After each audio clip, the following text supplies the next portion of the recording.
Alright, how's everyone doing today?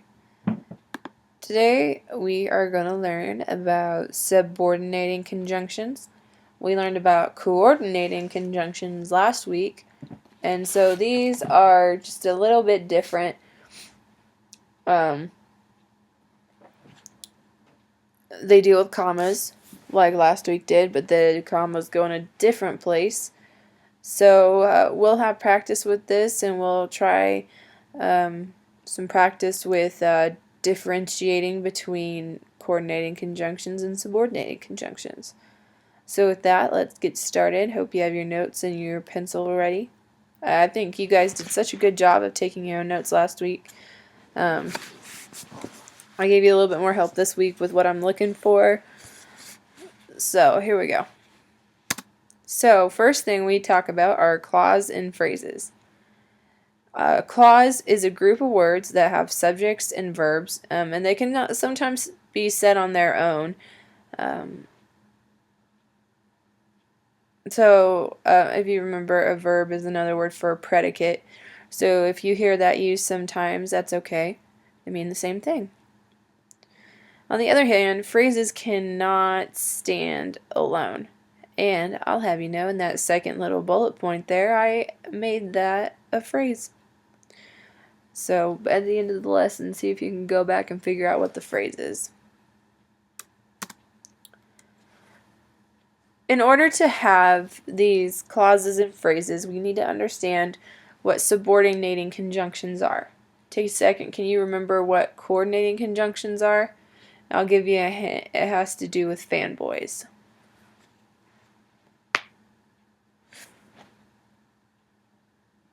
Did you think about it?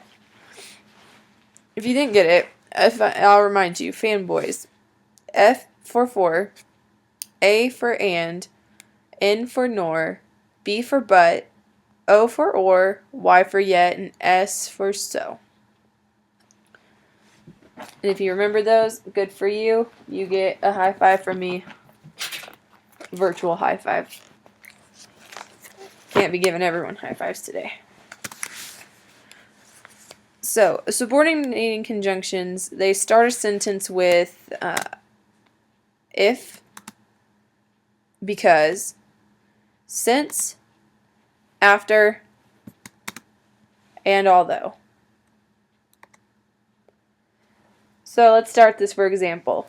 You go back to what I had before. After is in here.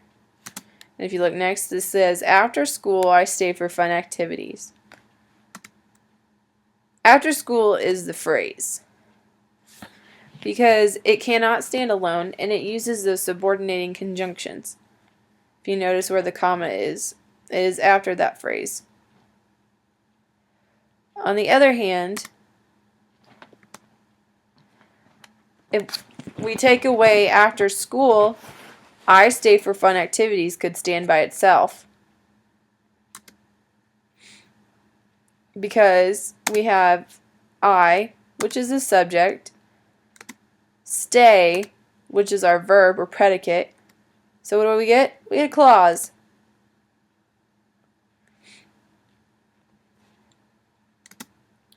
Next we have independent and dependent clauses, and this has nothing to do with Santa. Clauses. An independent clause is the part of a sentence that can stand, that's supposed to be alone, not along, but bear with me. So that this sentence can stand alone. Does that sound familiar to you? I think it kind of sounds familiar to me. Oh, that's why. Because a clause is a group of words that can have subjects and verbs and can sometimes be said on their own. So, we know that it is an independent clause.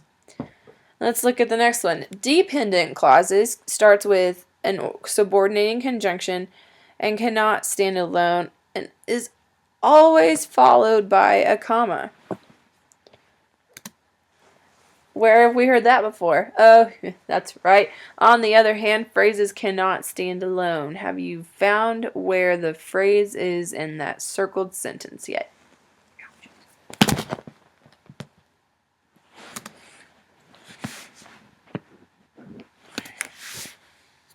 Alright, so let's take a look at this sentence. If the impact is hard, the fence will fall. Now let's take this. If the impact is hard. Does that make sense? I have a lot of questions now that I read that. It doesn't make sense to me at all. And that is why we call that a dependent variable. Because dependent variables rely on the independent variables to make the sentence make sense. So if you notice here, I've added a comma after the phrase or dependent clause if the impact is hard.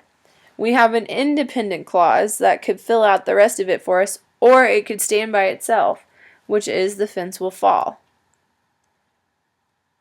Okay, dependent clause needs the independent clause.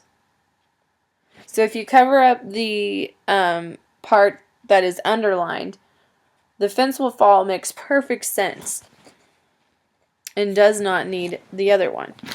But it just kind of fills it out.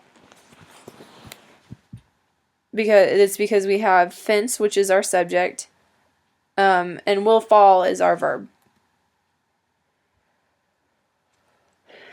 Check out that. Plus and equal signs. You didn't know we'd be doing math today, did you? So, we have a dependent clause. So if we remember what I said, a dependent clause relies on an independent clause to make an entire sentence. So a dependent clause plus an independent clause equals a complex sentence. So that's pretty much all I have for you today. I do have some pages for you to work on. If you get done, you just need to make sure that you have your spelling words done for tomorrow, and it wouldn't hurt for you to look over and maybe study those words a little bit. I'm expecting a lot more 100% than I got last week. Other than that, I hope you guys have a great rest of your day and a very safe Halloween.